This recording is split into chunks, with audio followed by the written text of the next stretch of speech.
et bienvenue à Suivez le lapin blanc. Voici les actualités en ce 6 janvier 2018. Tout d'abord, nous avons eu des nouveaux messages de Q. Visiblement, d'après ce qu'il dit, il y a une riposte du gouvernement de l'ombre qui est en préparation. Mais il ne faut pas s'inquiéter, les patriotes ont les choses en main. Toutefois, il annonce que la semaine prochaine va être une grosse semaine. Si on lit entre les lignes, il est évident que Trump et son équipe est en train de s'attaquer au monde de la finance et des médias. Donc ça fait un peu de brouhaha. Nous avons eu deux séries de tweets du côté de Kabamur. La première concernant les prophètes, principalement Élie, qui est un prophète qui apparaît dans l'Ancien Testament. Il en parle davantage. Par la suite, il tombe sur Q, qui est un peu notre prophète actuel. Il décrit un peu qui est Q en arrière. Bon, il faut comprendre que Q, c'est un collectif, mais il y a un Q en particulier qui est intéressant, dont il discute. La deuxième série de tweets parle de la difficulté à sortir de notre système de croyances. Bien entendu, tout ce que, par exemple, Kabamur ou Q ou Mega annonce, raconte, ça froisse les croyances des gens. Pour le vivre moi-même, je dirais à chaque fois que j'essaie de parler de tout ça, j'ai en général une fin de non-recevoir.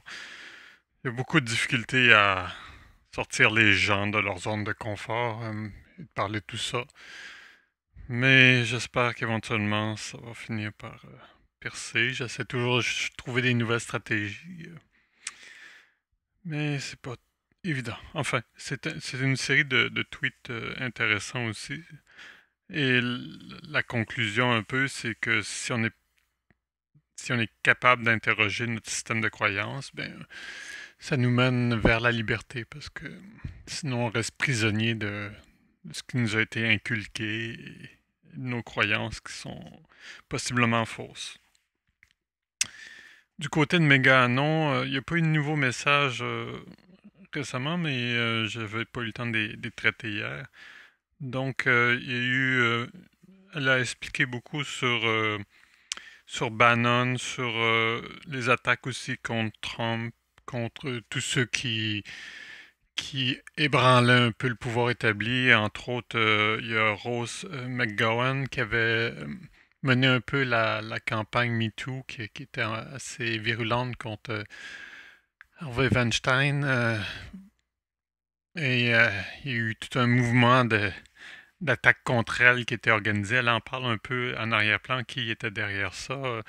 Ils ont essayé de la salir dans les médias ou de l'acheter, mais ils n'ont pas réussi. Mais c'est intéressant à voir, là. Bon, c'est sûr c'est dans le langage parlé de Méganon, mais je vais mettre en lien, vous pourrez lire si ça vous intéresse. Elle a aussi rassuré dernièrement sur le cas Julian Assange. Il y a encore des gens qui pensent qu'il a été assassiné ou qui est prisonnier encore. Là. Vous voulez dire que de ne pas s'inquiéter, que ceux qui s'inquiétaient présentement, c'était plus les Clinton, Human et compagnie qui ont peur de ce que Assange et Wikileaks vont sortir prochainement. Donc c'est pas mal tout pour ce qui est des actualités pour aujourd'hui. Merci de m'avoir écouté. À la prochaine.